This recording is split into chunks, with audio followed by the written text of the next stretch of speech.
सारी दुनिया के मुसलमान भाइयों को सलाम करता हूं, अस्सलाम वालेकुम। और दिल में रहने वाले हिंदू भाइयों को आदाब, सत श्री अकाल, सादर प्रणाम, नमस्कार। दो काबिल शख्सियत की देश के राजधानी दिल्ली में एक बहस का प्रोग्राम होता है। लल्लन द टॉप के senior journalist editor Saurabh Dwivedi द्वारा एक तरफ हजरत मौलाना मुफ्ती इस्माइल साहब को जगह दी जाती है, वहीं दूसरी तरफ कवि, शायर, गीतकार, वरिष्ठ लेखक और साइंस के जानकार जावेद अख्तर साहब होते हैं।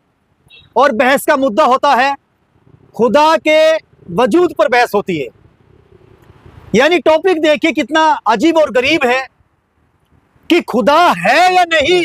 अगर खुदा है, उसका वजूद, रसूख, मकाम, मयार, स्टेटस क्या है, यह बहस होती है। हालांकि यह बहस नहीं होनी चाहिए। खुदा का राज, खुदा का जलवा हमेशा रहने वाला है और वह सारी दुनिया के निजाम को चलाता है। मगर जावेद अख्तर एक ऐसा इंसान है जो रब, खुदा, ईश्वर को मानता ही नहीं, कहता है ईश्वर है ही नहीं। तो सवालों का दौर शुरू करते हैं। जावेद अख्तर कहते हैं कि तब से दुनिया बनी है, तब से दुनिया तैयार हुई है। अगर ये दुनिया खुदा ईश्वर ने बनाई है, दुनिया के बनने से पहले 100 साल पहले, 1000 साल पहले, 1000 करोड़ साल पहले खुदा ईश्वर क्या कर रहा था, पहले क्यों नहीं बनाई? यानी पहले जो टाइम था, खुदा क्या कर रहा था? मुफ्ती इस्माइल नदवी जो एक मॉडर्न और बहुत बड़े जानकार हैं, उन्होंने बड़ी मुस्कान और हंसी के साथ जवाब दिया कि जावेद साहब, टाइम तब शुरू हुआ है जब दुनिया बनी है। जब खुदा ने दुनिया को बनाया है, दुनिया को तैयार किया है, टाइम तब से शुरू हुआ है। उससे पहले खुदा क्या कर रहे थे? उससे पहले तो टाइम होता ही नहीं था, टाइम था ही नहीं। यानी ये तो सीधी सी बात है, जो चीज तैयार होती है, बनती है, अगर ये बैग है, ये तैयार हुआ है, उसके बाद ही तो टाइम, इसकी वैलिडिटी, मैन्युफैक्चर डेट तैयार होगी। ये जवाब मुफ्ती इस्माइल साहब देते हैं। बहुत सारे सवाल जावेद अख्तर देते हैं, पूरी तरीके से सेटिस्फाई करते हैं हजरत मौलाना मुफ्ती इस्माइल साहब। और बैलेंस बनाने वाले सौरभ द्विवेदी, देश के जाने माने और वरिष्ठ पत्रकार, ने भी बहुत एक्टिविटी दिखाई है और बैलेंस को बनाए रखा है। दोस्तों, जिस टॉपिक पर मैं आपके सामने रूबरू हूं, इस टॉपिक को पढ़ने के लिए मैंने रात के 10 बजे से लेकर रात के 3 बजे तक तैयारी की है।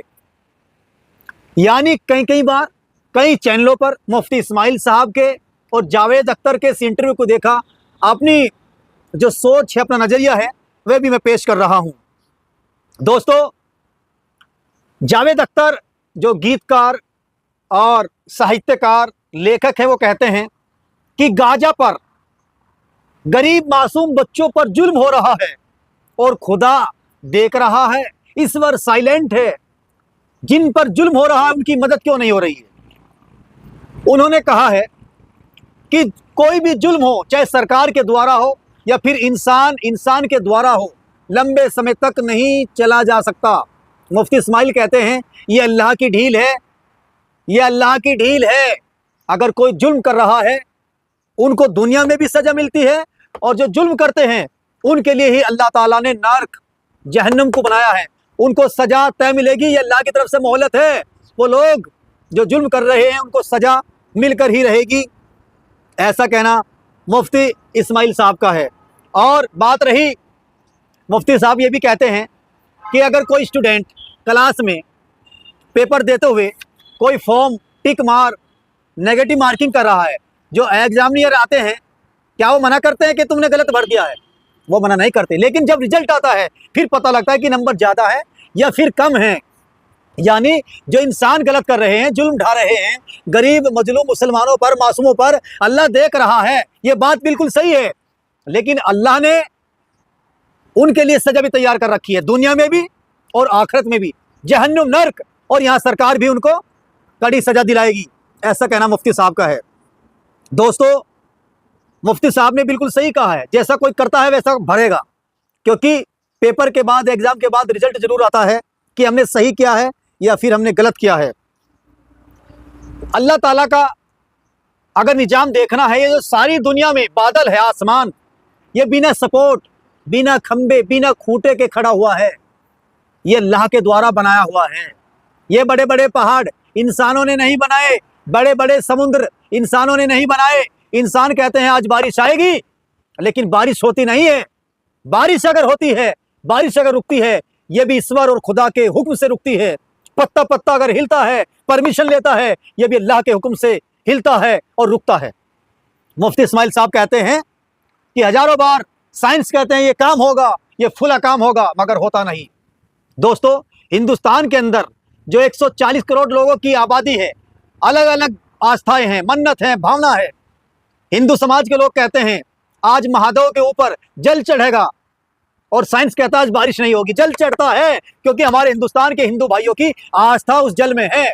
महादेव के लिए बारिश होती है, यह आस्था है हिंदुस्तान में। जावेद अख्तर जी, आप इस प्रोग्राम में पूरी तरीके से डैमेज हो गए, हार गए, और मुफ्ती इस्माइल साहब की सच्चाई की जीत हुई है। दुनिया के अंदर रब है, खुदा है, अल्लाह है, ईश्वर है, लेकिन हम अलग अलग तरीके से, अलग अलग नाम से पुकारते हैं। अब सवाल है रेप का। जो लोग रेप करते हैं उनके लिए दुनिया में भी सजा है, और अल्लाह ने उनके लिए जहन्नुम नर्क बनाया है। बहुत सारे, अब आप ये देखिए, छुरी बनाने वाले ने छुरी बनाई है, रेप के ऊपर एग्जाम्पल है। छुरी बनाने वाले ने छुरी बनाई है, उसने तो छुरी इसलिए बनाई है कि इससे सब्जी कटे और अच्छा काम हो, मगर जो इस्तेमाल कर रहा है वो तो गलत कर रहा है ना। बनाने वाले ने तो अपनी सही नीयत से छुरी को तैयार किया, बनाया, लेकिन जो उसको इस्तेमाल कर रहा है वो गलत इस्तेमाल कर रहा है। अल्लाह ने ब्रेन दिया है, हार्ट दिया है इंसान की पॉजिटिव एक्टिविटी के लिए, सेहत के लिए, मगर इंसान गलत इस्तेमाल कर रहा है, दिल को भी, ब्रेन को भी, सोच को भी। तो ये काम इंसान है, और अल्लाह ने हमें अगर दुनिया में भेजा है, सही काम के लिए भेजा है, नमाज रोजे इबादत के लिए भेजा है, इंसानियत मानवता की सेवा खिदमत के लिए भेजा है। अगर हम मानवता की सेवा ना करें, गलत काम करें, तो इसमें फिर अल्लाह का क्या कसूर है? गलत तो इंसान कर रहा है। अल्लाह ने तो सोचने के लिए बुद्धि दी है, दिमाग दिया है। बहुत सारे सवालों के जवाब मुफ्ती इस्माइल साहब देते हैं, और मुफ्ती इस्माइल साहब की एक्टिविटी, उनकी पॉलिसी, उनकी गाइडलाइन, उनकी कार्यशैली का मैं पूरी तरीके से समर्थन करता हूं। मैं खुदा के नाम से की गई बहस पर मेरी रिपोर्ट, जर्नलिस्ट कुर्बान मलिक और ग्लोब इंडिया की टीम ये कहती है कि हम मुफ्ती इस्माइल के सभी जवाबों से सेटिस्फाई हैं। हम अल्लाह को मानते हैं, खुदा को मानते हैं, और हमेशा ईश्वर को मानेंगे। मुफ्ती इस्माइल साहब अपनी जगह बिल्कुल सही और सच और राइट हैं, और उन्होंने जनता को, देश को, दुनिया को एक अच्छा पैगाम दिया है कि गॉड है और गॉड हमेशा रहेगा। गॉड किसी से पैदा नहीं हुआ, अल्लाह किसी से पैदा नहीं हुए, ईश्वर किसी से पैदा नहीं हुए। ईश्वर को ना नींद आती है, ना ईश्वर सोते हैं, ना ईश्वर खाते हैं, ना ईश्वर वॉशरूम करते हैं, ना वह आराम करते हैं। ईश्वर तो एक नूर है, एक ताकत है जो हमेशा हमेशा रहेगा। और ये जो लोग दुनिया पर जुल्म ढा रहे हैं, ये उनको मोहलत दे रखी है कि सुधर जाओ, वरना पोस्टमार्टम दुनिया में भी होगा और आखिरत में नरक में डाला जाएगा। ईश्वर हमेशा से हैं और हमेशा रहेंगे। हम पुकारते हैं अलग अलग नाम से। निधि शर्मा कहती हैं कि ईश्वर, मैं कहता हूं खुदा, रब, अल्लाह, लेकिन हम सब की बात सही है। अल्लाह ईश्वर एक ही है, अलग अलग नाम से पुकारते हैं। और जो लोग ईश्वर को नहीं मानते वह बिल्कुल गलत हैं। साइंस, मैथ अपना काम कर रहा है और ईश्वर अपना काम करता है। अगर हमेशा हमेशा दुनिया पर किसी का राज रहने वाला है और किसी के पास सबसे बड़ी ताकत और पावर है, उसका नाम ईश्वर है। दुनिया के एतबार से सत्ता में लोग आते हैं, जुल्म ढाते हैं, मगर इनको सजा भी मिलती है। इनको सजा मिलती है, न जाने कितनी खतरनाक और किस तरीके से बड़ी बड़ी बीमारियों से ये जूझने के बाद, परेशानी में आने के बाद इनकी मौत होती है। दोस्तों, इस वीडियो में इतना ही। खुदा है और हमेशा रहेगा। हमारा यकीन अपने अल्लाह पर है। एक बार फिर आपको सलाम करते हुए बस इस वीडियो में इतना ही। अस्सलाम वालेकुम, और हिंदुस्तान के लिए जय हिंद, जय भारत।